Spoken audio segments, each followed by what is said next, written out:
Well, hey everyone, welcome to day whatever it is, last day of last day of March, I guess. Cat Squeaky has decided to join us here for the start. Say bye, Squeaky. I hope the day finds you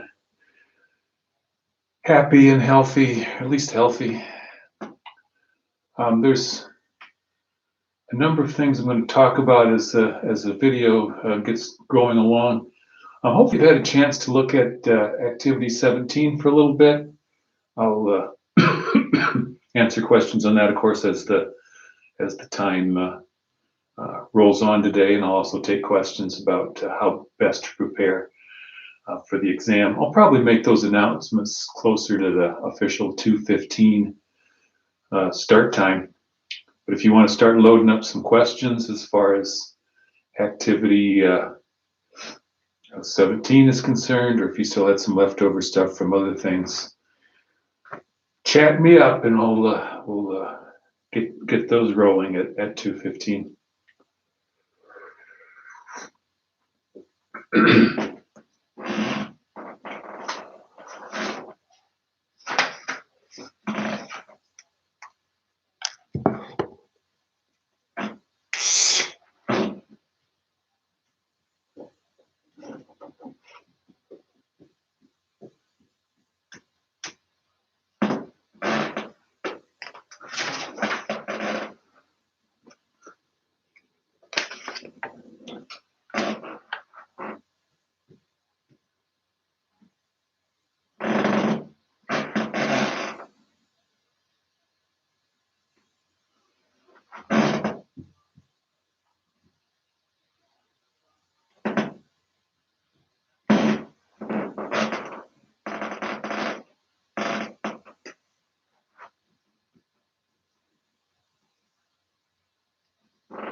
Can go over problem 2 on 17. Sure, I'll get that loaded in just a second.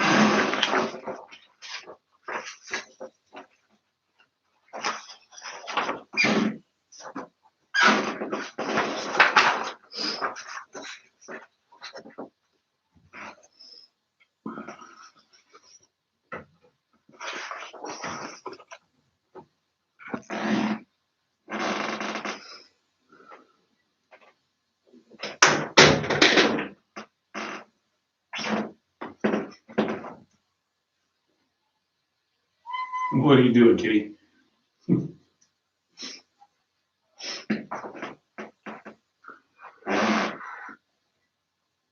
How will the quiz work today? Excellent question.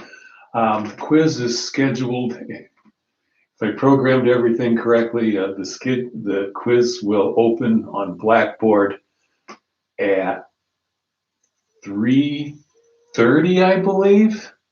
You know what? I have my other computer up here. Let me check the timing on that. And I'm going to make some general announcements at 2:15 regarding the test and the quiz. But if you are in my 2:15 class, I have the test, the quiz scheduled at a certain time. And I will double check to make sure when that time is.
There we go. It is set to be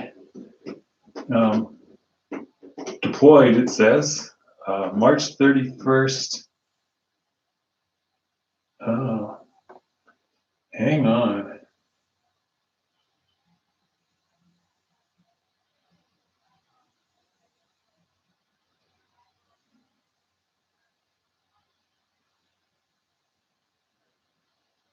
Man.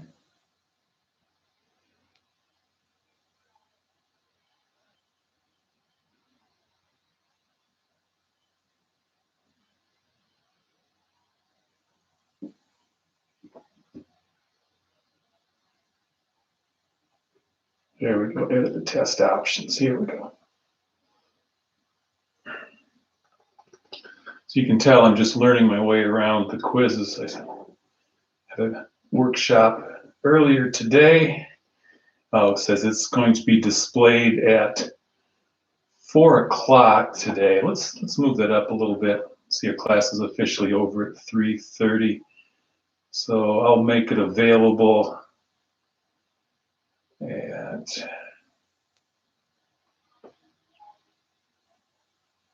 3:30, I guess. And then it's open till 5. So from 3:30 to 5, you have it. And there's a spot on Blackboard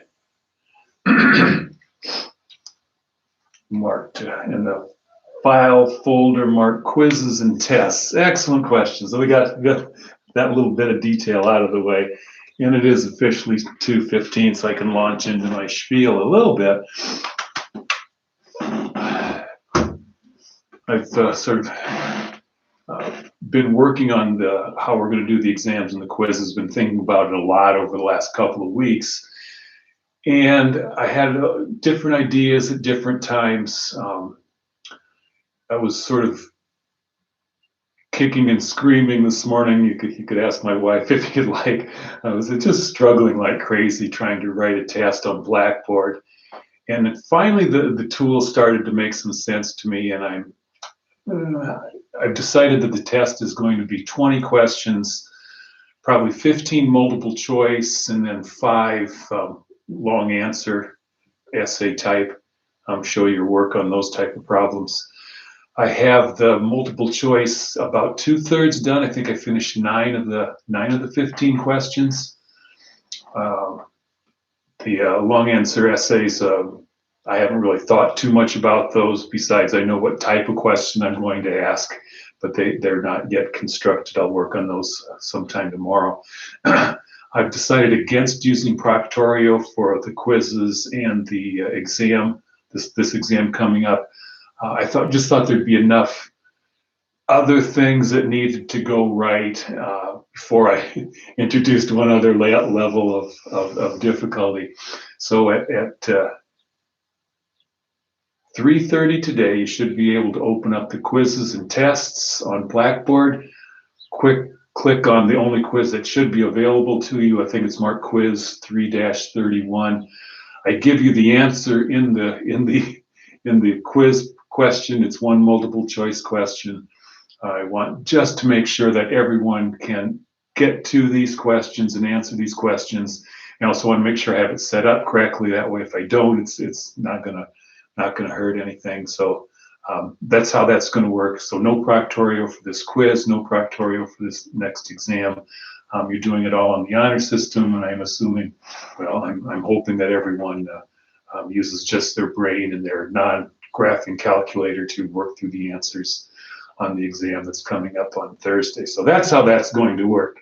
Yeah, activity 17, number 3, sure. Can you see the cat? I'll see if I can find the cat. She was here a second ago. Squeaky, are you here? Well, Rachel, if you play this over from the beginning, she was in my room in my arms for the first 20 seconds or so. So yeah, she did make another appearance. She thinks I'm going to come upstairs and pet her because this is one of her favorite places. And instead I come up here and do work, so she's a little how long do you have to take the exam? I'm thinking probably, let's see, our class is an hour and 15 minutes, so probably an hour and 15 minutes. Okay, so that's the details about the exam. Again, it'll start Thursday right at class time. We'll kick it off 2:15 to 3:30. I think it's I had the old exams. I would just sort of copy and paste from previous semesters. I mean, I really liked the exams I'd written, and I kept the form pretty well the same for the last several years. And yeah, so now I have to go back and rethink everything. Now, how do I write a really good multiple choice question? How do I get the point across on this long answer essay without you having to write a whole bunch of stuff? How can I judge how well you've learned the material? So that's been a challenge, but as I got into it, it's been a lot less than a challenge. So that's that answer. Okay, back to activity 16. A number of you missed the point on a couple of bits of this one, so I thought I'd go over this one more time. So here's activity 16, problem 1A, problem 1B. On problem 1A, I drew a graph that had two things. The derivative at 20 was 0. Nice slope of 0 at 20, and the second derivative at 20 was bigger than 0, which means the graph is concave up. Now on that line underneath, it says that at the x value of 20, the function has a or an. Well, what it has right there is a relative minimum. I'm asking what the function has there, and if you read carefully the second sentence on the problem setup, the results yield the second derivative test, and that's the second derivative test. If you have a critical point and the second derivative is positive, you have a relative minimum. Same thing on this one. I've drawn a graph at 8. The slope is 0. The second derivative is negative. It's concave down, in other words. So at that point, you have a relative maximum. So that's what should have been in the fill-in lines. Okay, on to problem 3, I guess. Some of us struggled a lot with the charts, and I wanted to get those charts well in hand before we move on. Okay. Here's my function.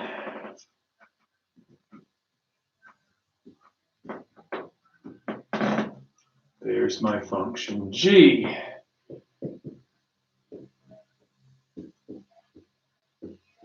There's my function g prime.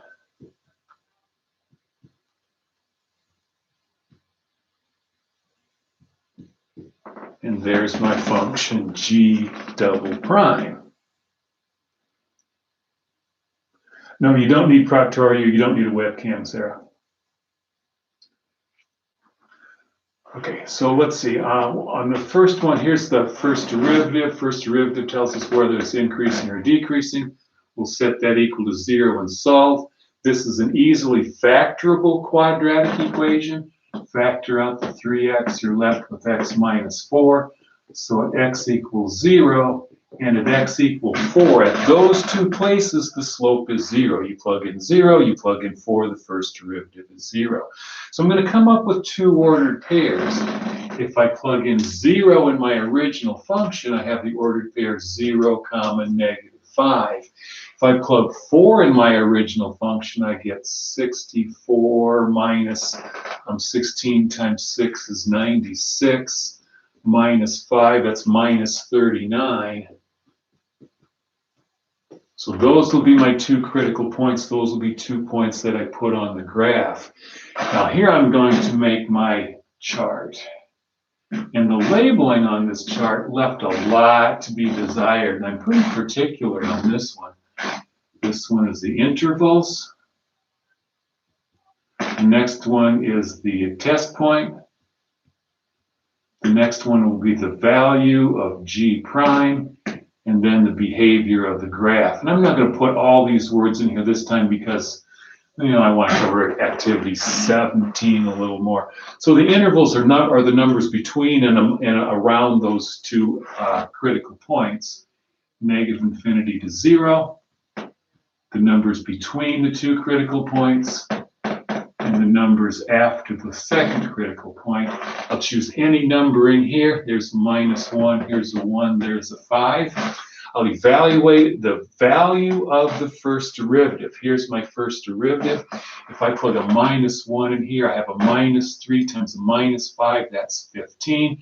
Therefore, the function is increasing.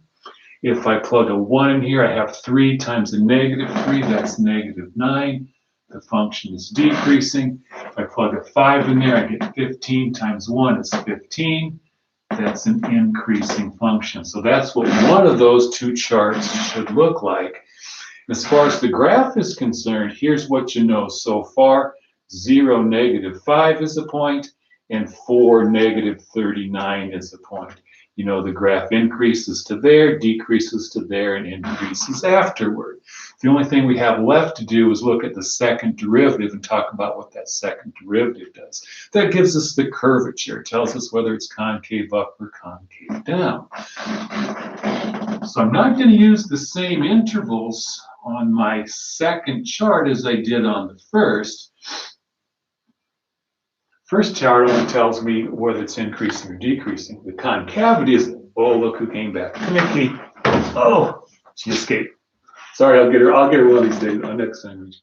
So I'm going to set this equal to 0. If I set that equal to 0, I get x is equal to 2. So in my second chart, again, intervals, test point, I'm abbreviating this. I'm expecting you to write these out. Intervals, test point, value of the second derivative, and then the behavior of the graph. -infinity to 2. 2 to infinity, choose a test point. Let's see, I'll choose a 0 here and a 4 here maybe. I'll plug those in my second derivative. This is a -12, which tells me the graph is concave down. If I plug the 4 here, I get 24 - 12, which is a +12, concave up. So again, put those words in there so I know that you know exactly what's going on. At x equal to 2, we have an inflection point. So there's one more point I want to make sure I graph. Plug that back in the original. I'll have 8 minus 24 minus 5. It looks like that's minus 21. Okay, there's my third point. Now I'm going to graph this with a little more care. I gave you a nice grid to work on last time. So 0, -5, there's the first point, a critical point.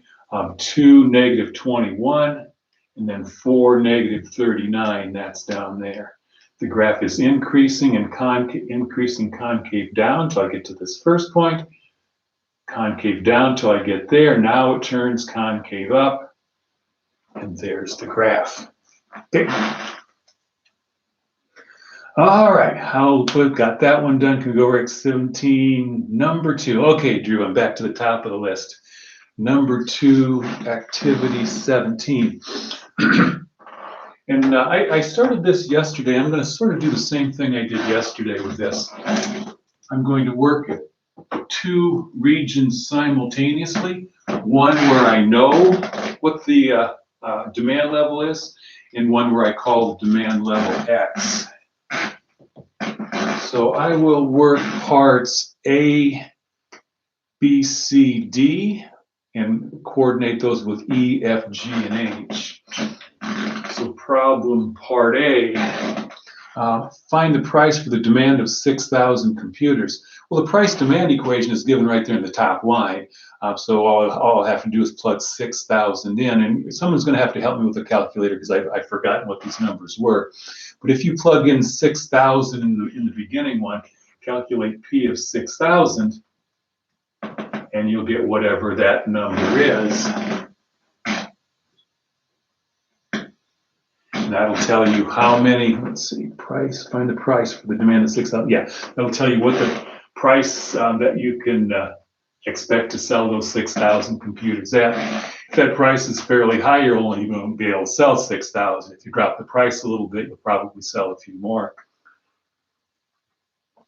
You'll find that these price demand functions are always functions that are decreasing as you raise the price. As the price, this is the price on this axis, as the price is high, the demand is small. As you lower the price, the demand, the number of sold gets bigger and bigger.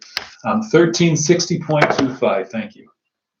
So this is 1360.25. If I work part E the same way, find the price for demand of X computers, and P of X is according to that formula, 1500 minus 0.205, is it? Yep, 205. X to the 0.75. Oh boy, I just ran out of room there. Part B, find the revenue generated. Okay, so now we're on to part B. And let's talk over what we have in part A. Part A says, if we sell 6,000 computers, the price of each computer we can charge will be $1,360.25. So what would the revenue be if we're going to sell this many computers at that price? What would you do with those two numbers?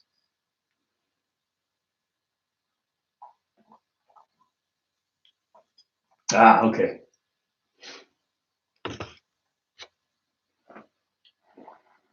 Yeah, maybe I didn't lay that out quite well enough. X is the yearly price, and P of X is, X is the yearly demand, P of X is the price. Yep. $8,160.50. I think that's off a little bit. Oh, you meant a comma in there, didn't you? Yeah, okay. I think I see what you did. So it should have been $8,161,500. How do you get that? What, you multiply those two together, right? That's the number sold, that's the price per. Same thing over here. If this is the number, let's see, if this is the price per computer and you're selling X computers, what would be an expression then for the total revenue for part letter F?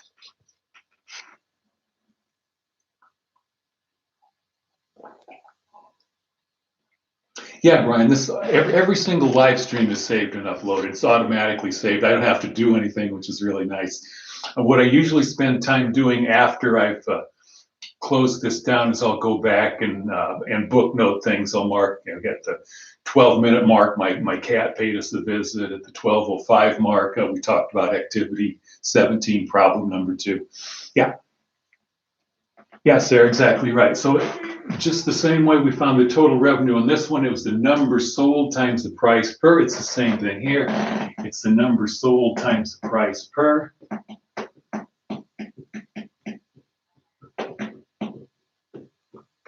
So we're not going to change the rules whether we know what a number is or if we don't. And it's probably going to be worthwhile to multiply that out. I'm going to call this function R of X because it's the revenue.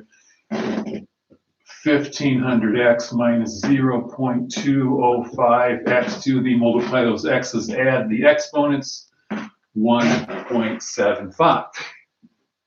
On to part C. Find the cost of production for 6,000 computers. Yep, excellent. Let's see, what do we have? The cost. The cost for production is a fixed cost of $800,000 per year. Okay, so whether or not we're manufacturing any computers, we have a cost of $800,000, and that could include things like maybe you're paying back a bank loan, maybe you have taxes that are going to be due whether or not you're manufacturing anything. Perhaps you have a labor contract that you must honor. You have those expenses. On top of that, there's a variable cost of $85 per computer. So every time you make an additional computer, you have an extra $85 worth of raw materials, or maybe there's a labor, or maybe there's some energy cost involved in that. So that's our sort of our linear function. So the cost function, I'm just going to lay that out. The cost function is $800,000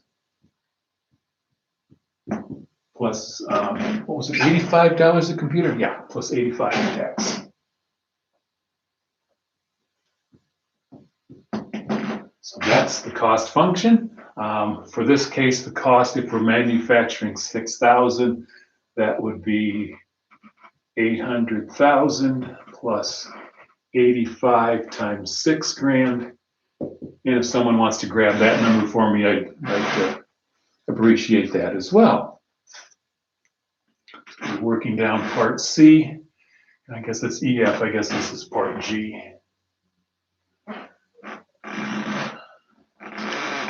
1,310,000. Thanks, Connor.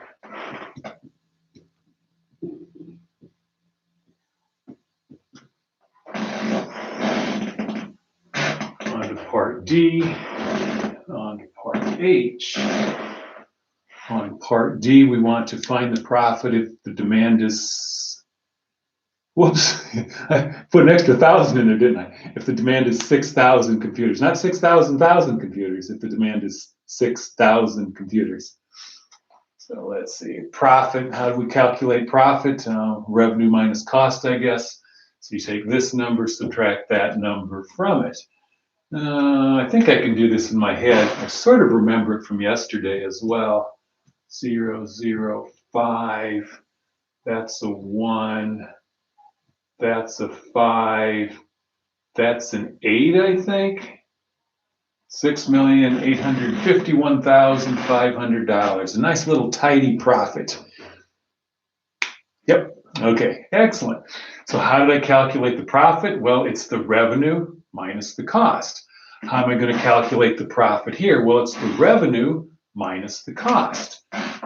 So 1,500x minus 0.205x to the 1.75 minus, and I'm going to put this in a set of parentheses so I don't forget to subtract it off, 800,000 plus 85x.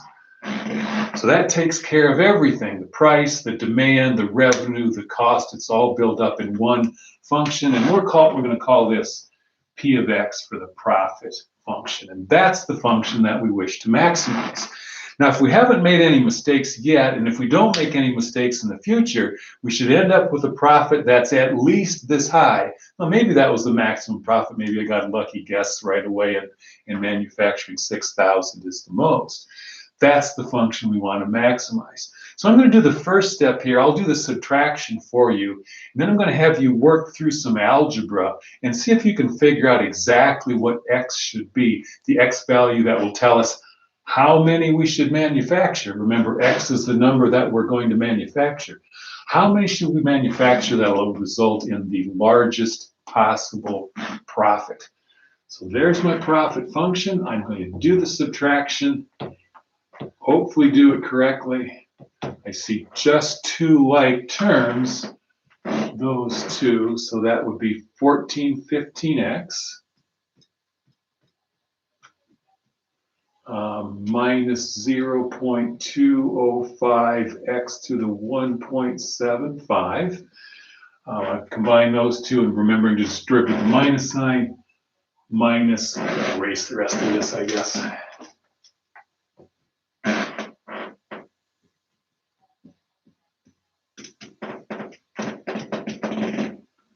There's my profit function. Okay. So how am I going to maximize that function? What are the next couple of steps?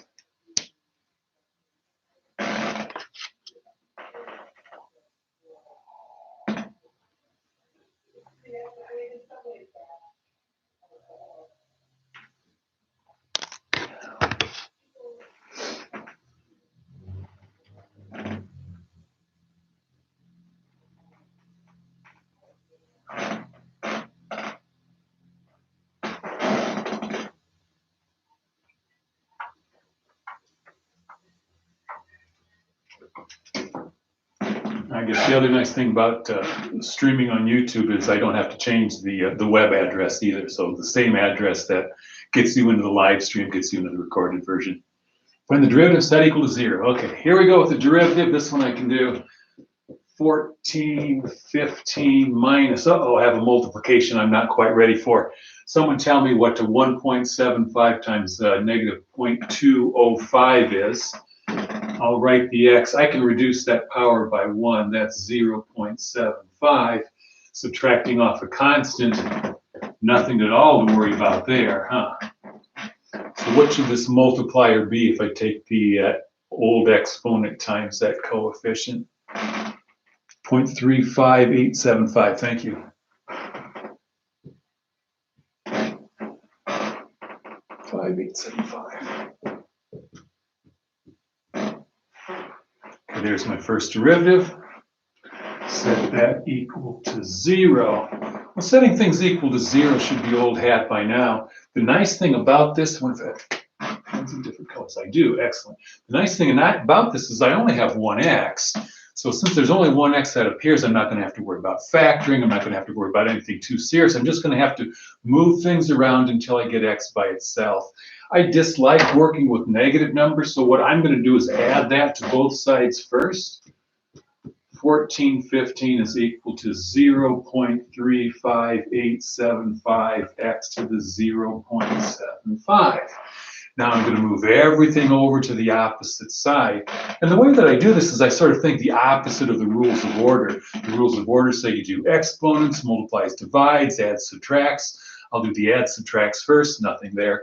I'll do the multiplies and divides next. So divide both sides of this by 0.35875.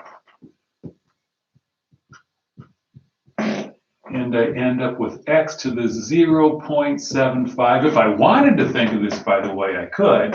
X to the 3/4. What number do we get when we do that division? Oh,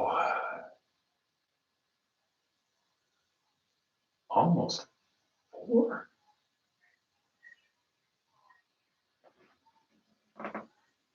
Yep, almost. Okay, 3944.25. 3944.25. Okay, now we have to figure out what we are going to do to get rid of this power. And what we have to do is the same thing on both sides of the equation. Anyone help me out here? What would the next step be? How can I get rid of that x to the 3/4 power? If you want to think of it this way, maybe this would help too. It's the 4th root of x cubed. We want to get rid of that power. Well, think about what you did. And we've worked a couple of these two on previous activities, probably back in February, but let's say you had 28 is equal to x squared. Well, you'd square root both sides. Square rooting is the same thing as 1/2 power, right? So x therefore would be the square root, or 28 to the 1/2 power. Yeah, so we're going to do the opposite here. We're going to raise both sides to the reciprocal power. So take this, raise it to the 4/3 power, raise this to the 4/3 power, and notice that the product of those two powers therefore comes out to be 1. So we're going to take it to both sides to the reciprocal power. That eliminates the exponent, makes that exponent a single 1, I guess. It eliminates the need of having to write it. And this tells us then what that x should be. And it is 62,319. And that rings a bell. I did have some students send me answers on this earlier today, I think. that seems right, 62,319.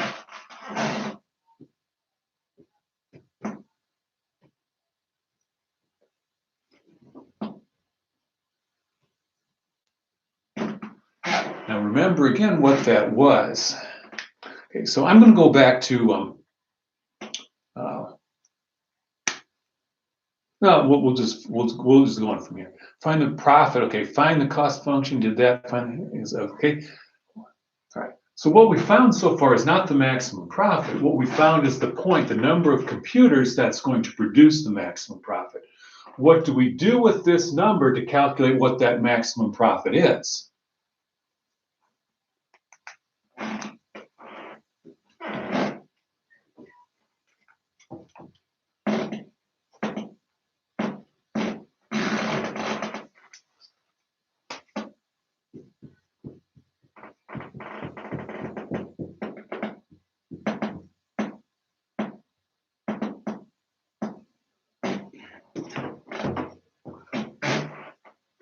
Yeah, plug it back in the profit equation.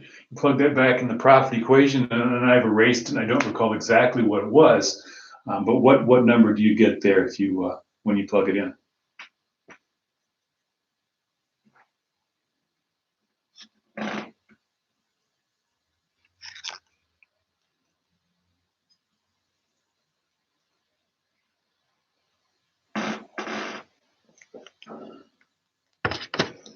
All right, 36 million, almost 37 million. If that, yeah, it looks.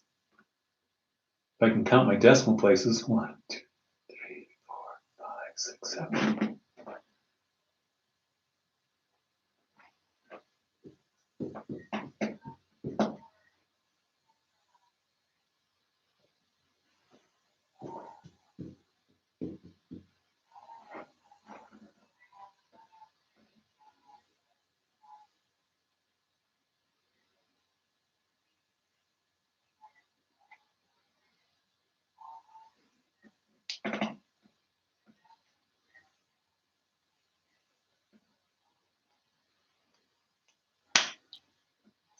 I don't recall.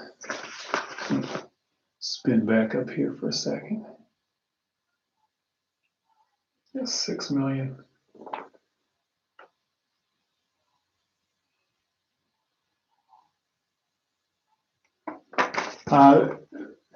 Graphing calculator on the exam. What a good question. You know what, Nicole? Let me think about that, and I'll get back to you either via email, or I'll get back to you during the review session tomorrow. I guess I'm leaning toward. Oh gosh. Yeah, let me think about that one some more.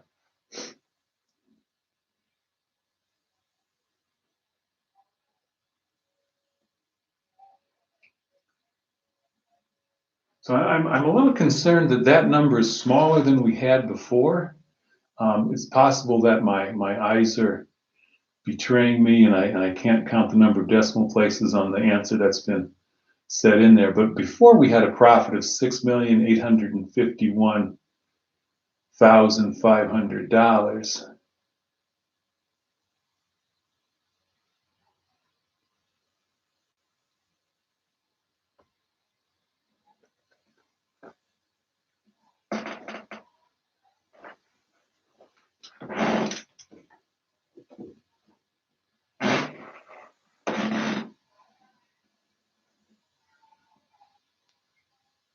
That looks better. Thanks, Drew. Yeah. So there was a decimal place off. So we could round that. There we go.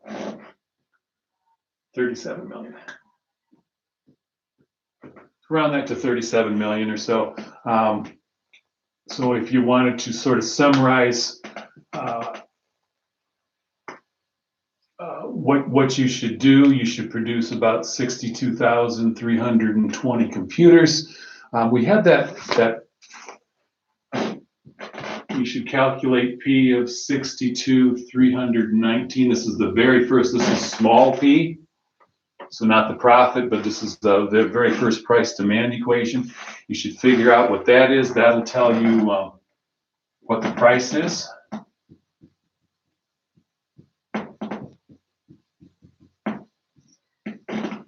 So you calculate P, the small p of, figure out what price you're going to charge. And your summary statement would be, if we set the price at whatever this comes out to be, we will sell this many computers, and we'll have a profit estimate of about 37 million. Yep. Okay. So there we go. That's number 2, wrapped up from the beginning pretty well through the end. Hopefully you followed what I meant on the summary statement. Again, there's 3 things we should know. We should know how many we need to make. There it is. We should figure out what price we're going to charge for those computers. Figure that out. I don't have that number up here, but this is the original price demand equation. Okay. And then the total profit, the max profit that we could earn, would be around 37 million. So there's problem 2. Earlier in the chat, I noticed someone asked someone else. I'll see if I can go back and recover that. Can we go over activity 17, number 3? Yes, we can do that one. I think that's the next request I see on here. Yep, on to problem 3.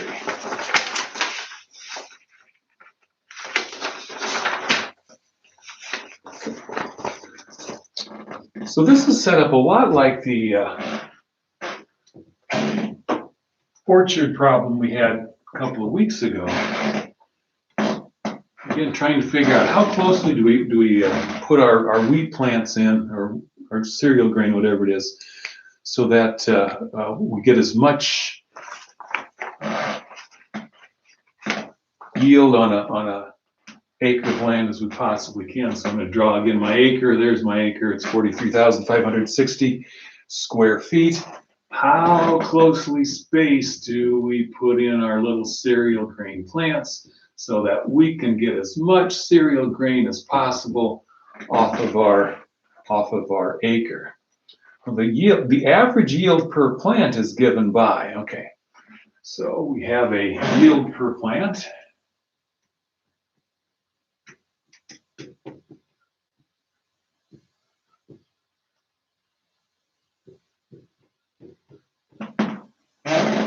X is the number of plants per acre, and the average yield is measured in pounds per plant.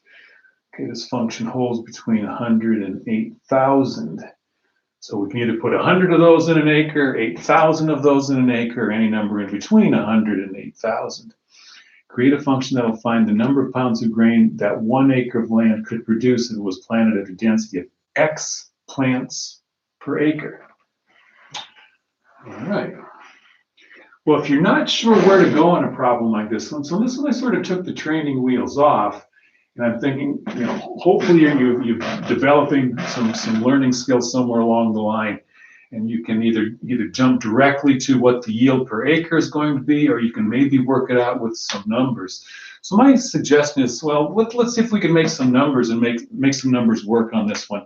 X has to be between 100 and 8,000, so let's calculate what A of 1,000 is, and see if we can make that make some sense. And then if we can, see if we can figure out what the function is that we need to maximize. So A of 1,000, we plug 1,000 in for X. Someone again with a calculator, help me out, tell me what that AY of 1,000 would be.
All right, 0.267. Okay, so if we plant 1,000 plants per acre, the average yield is going to be 0.2677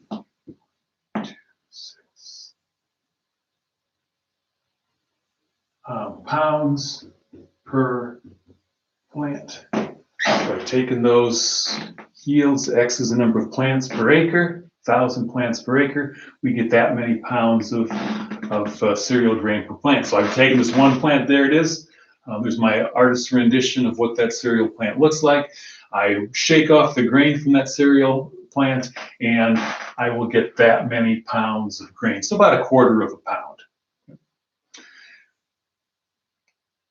if I have 1,000 of those plants on this acre, and each plant on average produces that much cereal grain, then in this scenario right here, where I just chose some number at random out of the air, that scenario is going to yield how many pounds of grain on that 1 acre of land? What am I going to do with those two numbers?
If we plant 1,000 plants per acre, right in here, we have 1,000 plants in that acre. See, every single one of them, there's 1,000 points right on that acre. Here's each one plant. Every single plant has this many pounds of cereal grain on it. Okay? Every single one of these, on average, has this many pounds of grain. There are 8,000 plants on that acre. So how many pounds, how much grain am I going to get on that 1 acre of land? Yeah, I'm going to multiply those. So I'm going to multiply 1,000 plants per acre. Every single one of them has that many. Add up those thousands of those. 1,000 plants times this many pounds per plant would be 267.7 pounds of grain on that 1 acre of land. All right?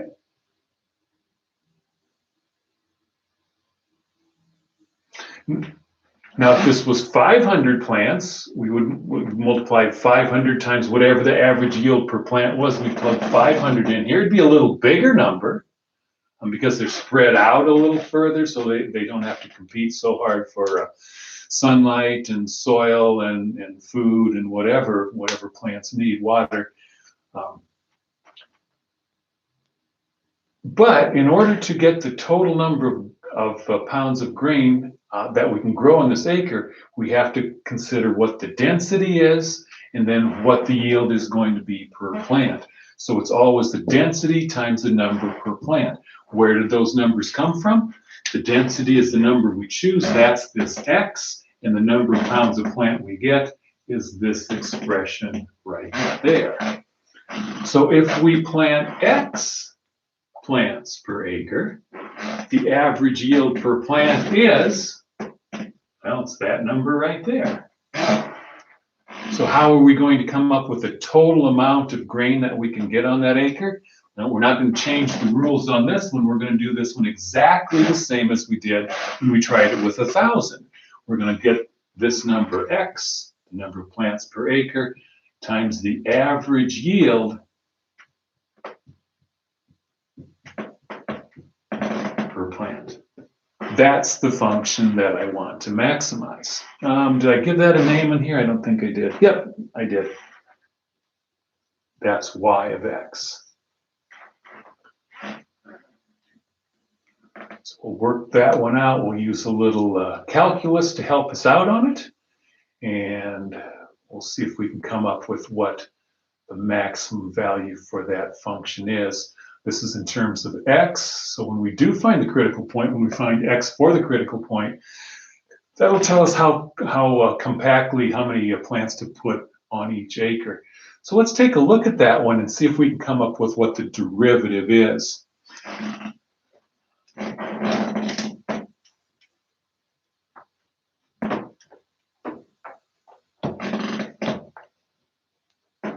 This one we're going to have to pause a little bit on because there's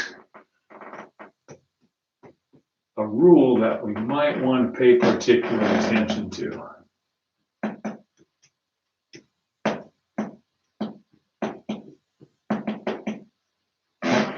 If you saw that function and you started to take the derivative, what rule would you use?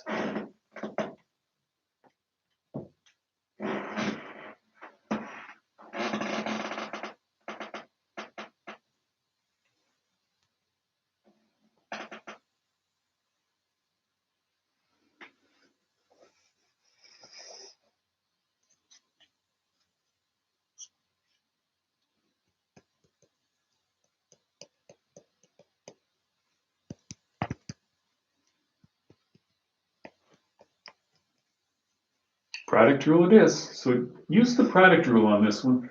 Call this one F, I suppose, if you like. Call this one G. Use the product rule on that and tell me what you get for y prime of x.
All right.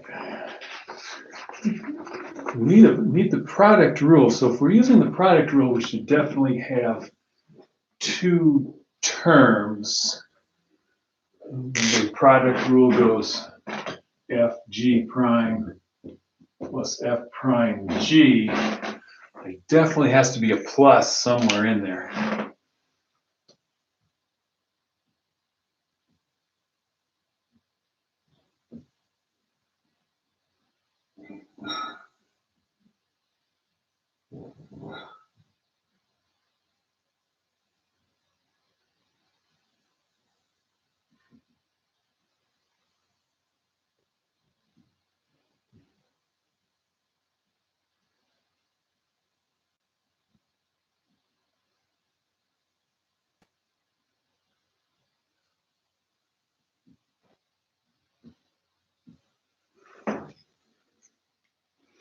Yeah, that's looking pretty good.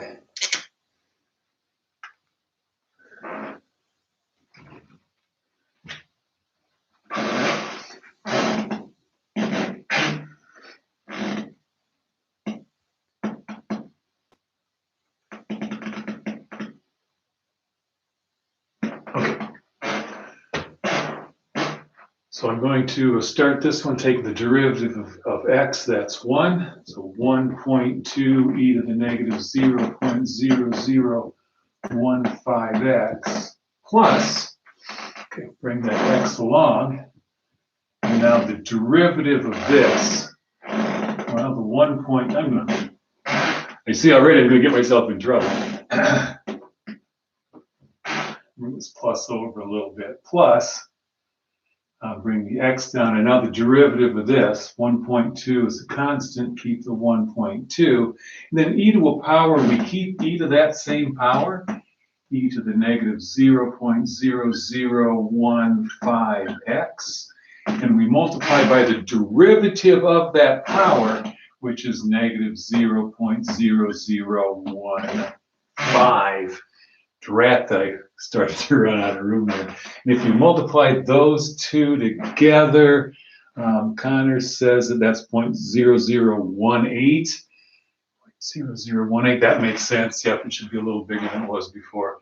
So 1.2 e to the negative 0.0015x plus 1.8x e to the negative 0.0015x. Oops, hang on. Decimal's in the wrong spot there. 0018, right? Yep.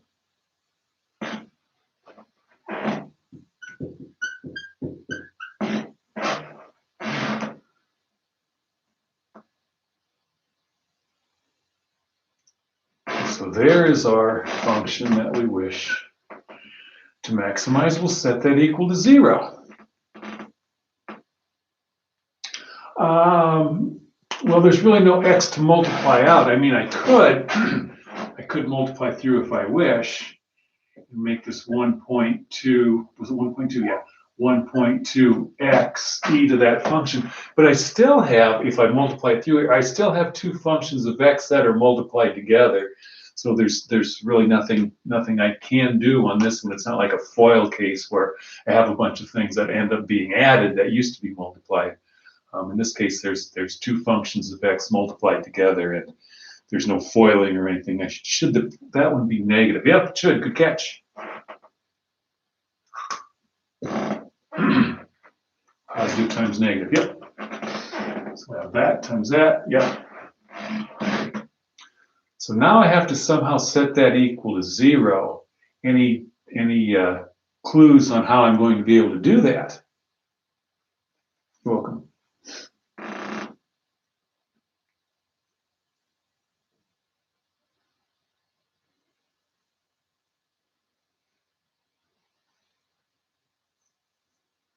So what algebraic tricks do I have up my sleeve that's going to help us solve this this equation?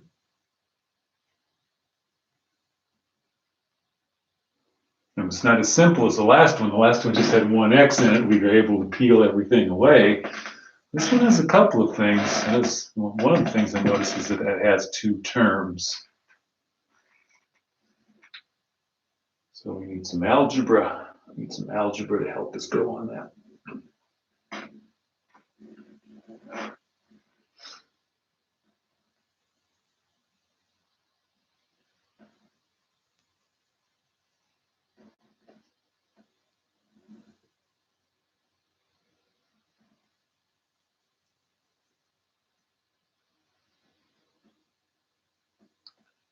Well, I can only, no, you can't. The only way you can add or subtract things is if the thing after the coefficient is exactly the same. So this number and this number are not the same. I can't just pull an x out of that and do anything. That x is there as a product. So there's no combining of those e's that I can do. factor in e in the exponent out. I like that suggestion. Notice both of these have a common factor of e to that power. And that's traditionally the way to solve anything that results either from the product rule or the quotient rule. Excuse me. You're either going to factor the numerator if you have the quotient rule, or factor the product or the sum if you have a product rule. So let's pull out the e to the negative 0.0015x. And if I do that, I'm left with what? 1.2 minus 0.0018x. And as I mentioned in class way back when, having something in factored form makes solutions go really easily. You have two numbers multiplied together to give 0, either one or the other has to be 0. Now, way on, early on when we were talking about algebra, one of the things I wanted everyone to understand was e to a power is always a positive number. That's why we did all the graphs of that way back in the algebra review. No matter what power you put in there for e, this is a positive number. This is never 0. This one, of course, could be 0, so we should be able to take that equation, set it equal to 0, and solve in 2 steps of algebra. Okay. So good job, Andrew. That's the correct next step. Let's solve that out, and you should be able to then figure out what x is. That'll maximize this problem. And what the heck, let's work all the way through this, shall we? Remember again, x was the number of plants that we were going to plant per acre.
So did someone come up with that, the x, and round that? Well, let's just round that to the nearest plant if it doesn't come out even.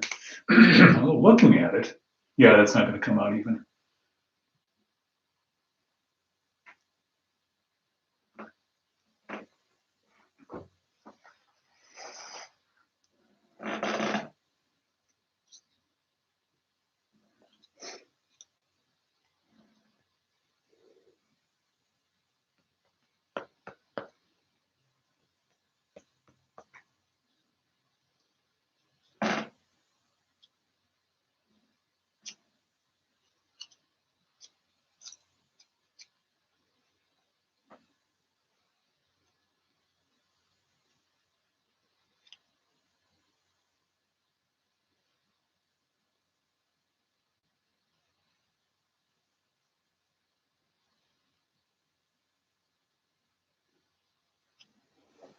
$667. Okay.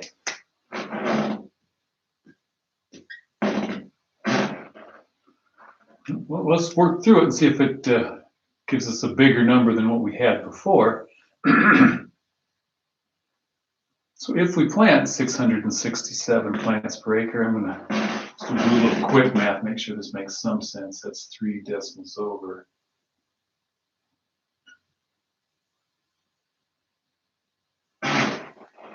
Yeah.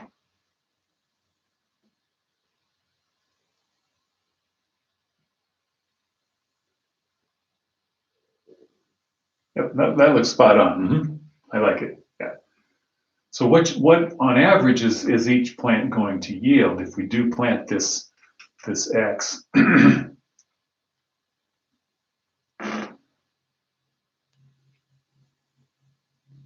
How we got to 667, or how we're going to get what each plant will yield, Sarah?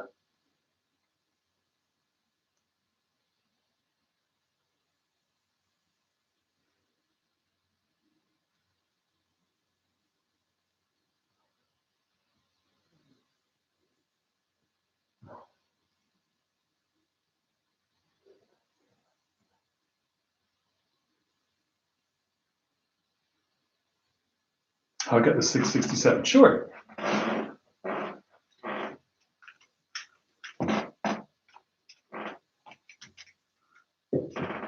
Took that equation, set it equal to 0, added that many x to both sides. 0.0018x is equal to 1.2. Divide both sides by that coefficient.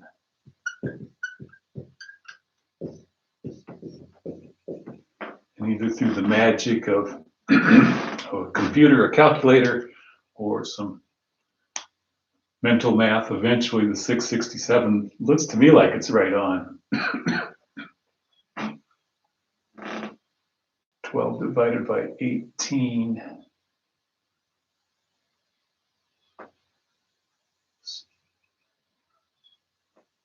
2 divided by 3. Yeah, I like it. So each plant, I'm sorry, each plant will yield how much? We have to go back and see if we can tidy all the work up so that we have a nice presentation for our closing summarization of results.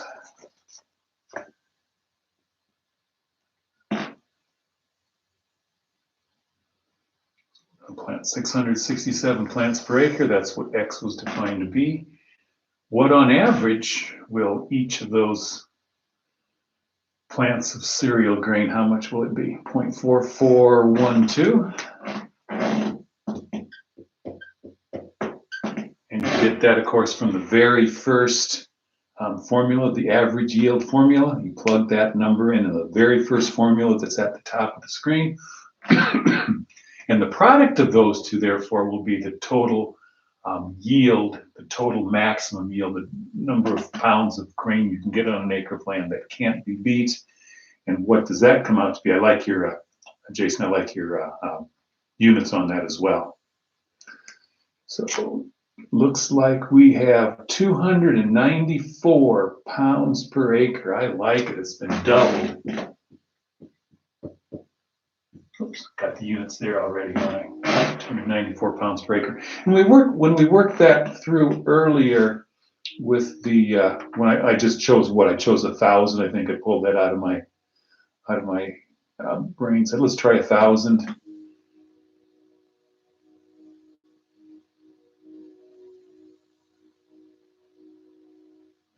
Yeah, well, I don't remember what the yield was back then, but I'm hoping that this is more than it was before. Great. Questions on that? It would be a challenge to take the second derivative and prove that you had a maximum value. But I'm gonna let that one go. So there's problem number 3, I guess. Any other questions, either relating to today's quiz, tomorrow's review session? Oh, review sessions, I'll mention those in the broadcast as well. We have review sessions scheduled for, like a YouTube review sessions scheduled for tomorrow at noon and Thursday at 11 a.m.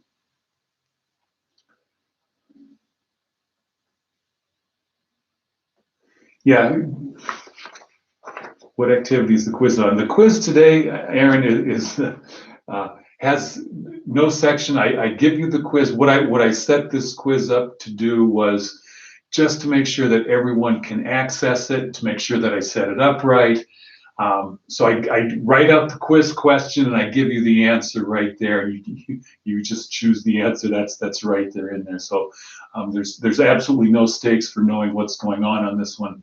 This is just to make sure that I can get the information to you. You can do that and get the information back to me, and that the grading works just as I hope it's going to work. So there's nothing to learn at all. There's nothing to know at all. Just to make sure that you have access to it, you can do the work, and then I can see that you've done the work. We'll get a little more advanced in these as we move forward, for sure. On activity 1, now the minimum value, yeah, the domain, excellent.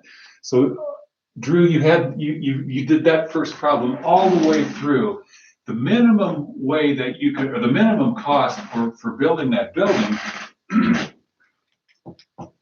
would result in X equaling the front side of the building should have only been 272 feet long.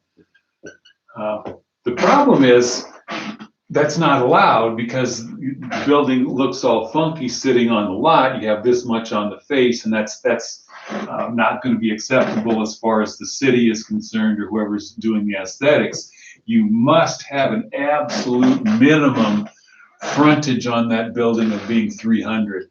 So again, the domain on this one is 300, really, to infinity, or however long that thing stretches. Maybe if I redo this problem, I say, okay, the lot's only 8,000 feet long or whatever. But this is the case where this is the minimum value, but the minimum value on the domain that we're allowed to have will be when X is equal to 300. You can tell that function is a increasing function. If you look at the derivative of the cost function, the derivative of that cost function is an increasing function at X equal to 272, even at X equal to 300. So the cost function has the minimum value at 272, but that's not allowed. But the function always increases after that. So 300 is going to be your best bet. I thought it was time to introduce at least one problem where the constraints of the problem took over the minimum value. Okay, any other questions from this or from anything else that's coming up in the next few minutes, next few days?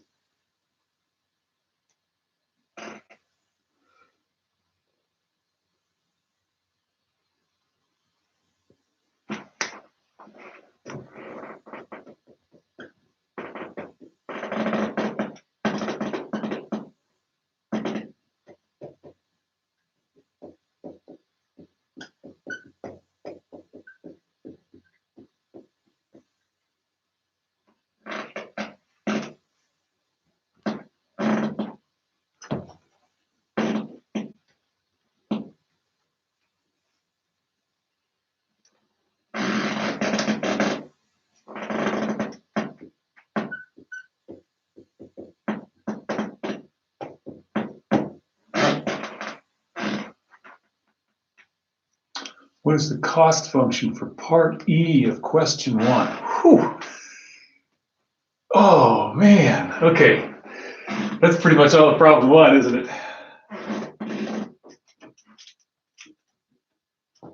So a quick tour. I know I did most of this one yesterday. A quick tour down of this problem. We need to have a building. We need to have in that building 120,000 square feet. We don't know how long any of these pieces have to be. Here's my frontage, here's my road.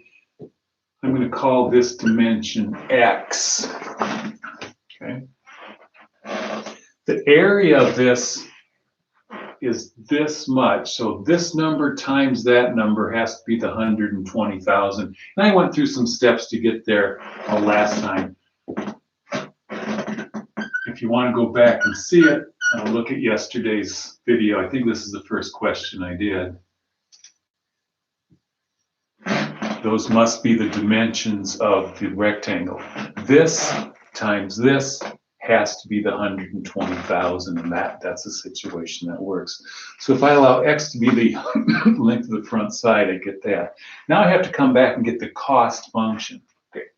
I have 4 pieces that are going to cost me.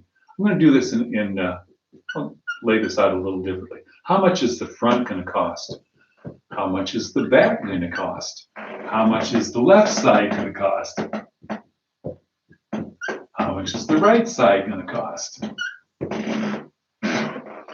Well, the front is X feet long, and each foot of that costs $450. It's pretty fancy. So it's $450 per foot times X feet. The back side is again X feet long. It's no different than the front, but the cost of that is only $200 per foot times X feet. The sides are this long. Let me put the cost first, so that'll be consistent. The sides are $200 per foot, and the left side is 120,000 over X. Same thing for the right side. It costs $200 a foot, and the length of that is 120,000 over X. So that's the entire cost of this building, at least on the sides of this building. So let's see what we have. If we can combine everything here, that's 650X. Those two are like terms. These two are like as well. They have the same denominator. Let's see, there's 0, 0, 0, 0, 0, 0, 1, 2, 3, 4, 5, 6 zeros. 24 and 24, so that's going to be 48, followed by 6 zeros over X. That is the cost function that needs to be maximized, or I'm sorry, needs to be minimized for problem 1 on activity 17. And if you look at this closely, it's identical to the cost functions that we were trying to minimize on those inventory type problems. Those also had a linear term and a term that was irrational with a divisor of X. So the algebra and the calculus to find this minimum cost should be something that you've done at least on a couple of activities, and then a bunch of the MyLab maths from before spring break.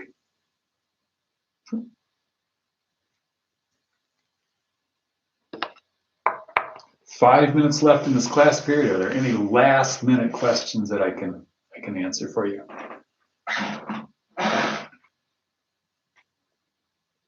Okay, now as far as submitting this goes, that's the one other thing. I wanted to try to get these submitted in the gradebook section. So you went and you copied it down from there. I've been told from the other coordinator that you can write your answers, photo them, and then put them right back in that assignment phase. And that way, when they go into the assignments, when I go to grade them, they look a little more clear. And also, I can have some of my helpers do some of the grading. The grading got a little difficult for me last week, mainly because I've had a lot of eye surgeries in my life, and staring at a computer for hours and hours at a time really took its toll. It's also different when people were turning them in either as a table or as a groups. I grade 30 of these, and now I'm grading 70 or 80. So it's just a lot. It's been a lot of eye strain that I've been experiencing, and it's really slowing me down as far as the grading is concerned. So I'm hoping to be able to get these loaded to the assignment. Ship some of these off to my helpers in the class, and have them help me grade. Okay. So let me know if that works, or if it doesn't work. I'll come up with a fix from it. I'll talk to my coordinator, and she'll have some answers for me next time. So 2 things going on for sure that I want to make sure work. Number 1 is I want to make sure the quiz opens for you right when it's scheduled to, which is I think in 3 minutes. I think I had it open till 5 maybe, or at least until 4.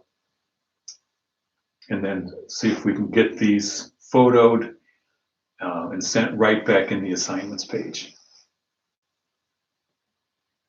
Yes, certainly, yes. Turn one in for your group. Anything that can save us from having to grade multiple copies that look exactly the same, that would be much appreciated. So yeah, as long as you're in communication with your group mates, and your group mates and you are working collaboratively on this, I would love to see that continue.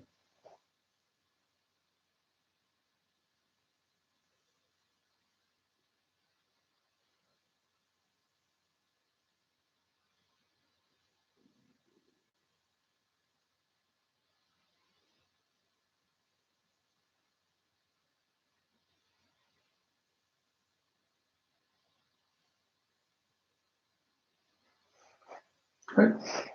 All right, I'm going to sign off. I have the next group starting in just a few minutes. We'll see some of you, I'm sure, tomorrow during our review times.